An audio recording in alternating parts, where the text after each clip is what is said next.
Kanchanpur kan thleng to hey Jampui lam kan pando na Kanchanpur kan thleng to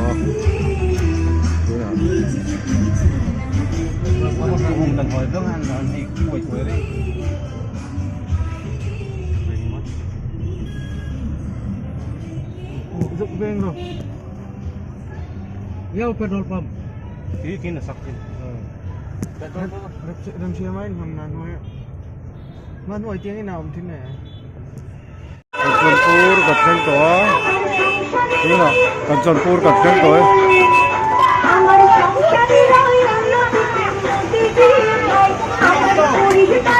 hey dapat ayan thil mamo ke mane ya ayan kan la Jordan ne chu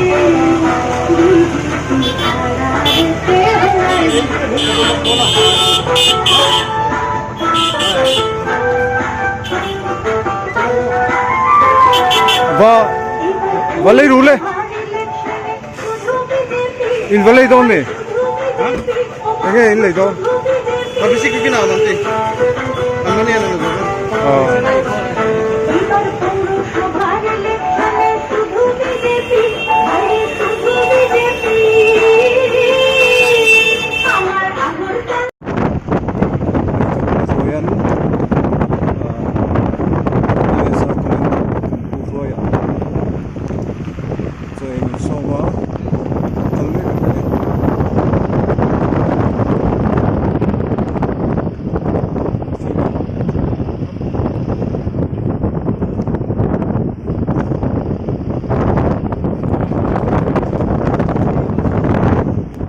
Hian cho kan ei don ni kan pu in lo bo sai chaka hi kan pu ne ro pui khop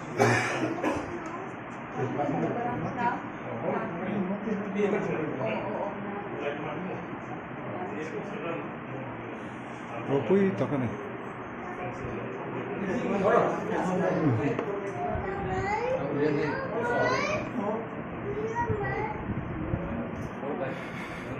Oro mai.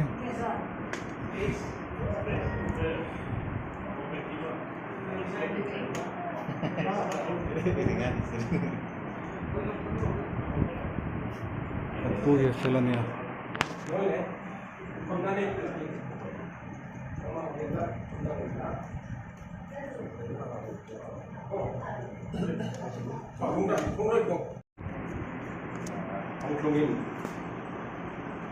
Baik Lubin aku tiam dengar Marang cang kita okey Kalau aku tiap memang Mana cun Atui noi Reng kan Tiam darah Badin guna min Mak kata nangi lekol tiam mah Okey Tiam darah cang Kalau cun reng kan Atui noi Baik kan Guna Mahit Amak kilong pui na nina, amak pungai na tina cangap, masuk. Turun, ini bahin. Pengin train pun, sok itian, masuk. Manager, tapi dia nan bicara dia. Warin tengah hak kesana, cangap. Chief Minister visit ha. Kalau cakap hingga kan terpura ni. Kalau cuma konfirm ni dia, macam tu. Ini main, orang China pun dia macam tu. Konfirm domin. Lebih dia. Orang China pun orang Jun, kali ini. Boleh pakai cara silat.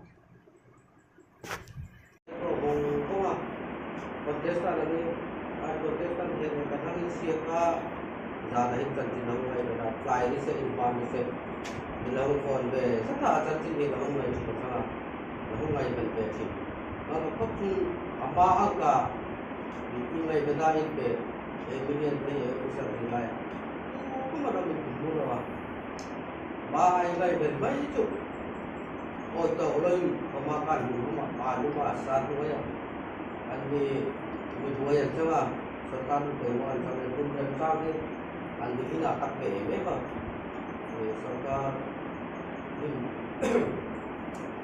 atau BM le maan unicet seka ko macam kar ko dahat anilo yang mo lama nam le kan mau ko chun yung pahen ni choi ei tu na hian kan pu commandant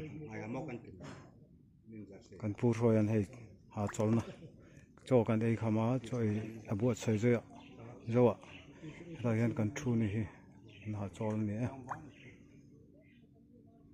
avu tha tu lan ting hala avu thain pongsia moi somen nyo ma ling mai te Gak boleh deh kan tenung tang tadi tu teh. semi final tak manan 5 flex la kai